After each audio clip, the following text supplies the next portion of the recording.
எல்லாம் அல்ல அல்லாவின் நல்லடியார்களே, அமல்கள் சிறியதாக இருந்தாலும் அல்லாஹ் தாலா 700 மடங்கு நன்மையை தருகிறார்.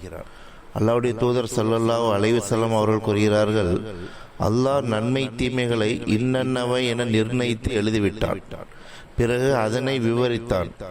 அதாவது ஒருவர் ஒரு நன்மை செய்ய வேண்டும் என்ற எண்ணத்தில் எண்ணிவிட்டாலோ அதை செயல்படுத்தாவிட்டாலும் அவர் எண்ணியதற்காக அல்லாஹ் தாலா அவருக்கு ஒரு முழு நன்மையை பதிவு செய்கிறார். அவர் அதை எண்ணியதுடன் அந்த நன்மையை செயல்படுத்திவிட்டால் அல்லாஹ் தாலா 10 நன்மைகளாக அல்லது 700 மடங்காக இன்னும் அதிகமாக பதிவு செய்கிறார். ஆனால் அவர் ஒரு தீமையை செய்ய எண்ணி அல்லாஹ்வுக்கு அஞ்சி அதை செய்யாமல் விட்டுவிட்டால் அவருக்கு அல்லாஹ் தஆலா ஒரு நன்மையை எழுதுகிறான். அவர் எண்ணியபடி அந்த தீமையை அவர் செய்து முடித்து விட்டாலோ அந்த குற்றத்துக்காக அல்லாஹ் தஆலா ஒரே ஒரு தீமையை அல்லாஹ் தஆலா எழுதுகிறான்.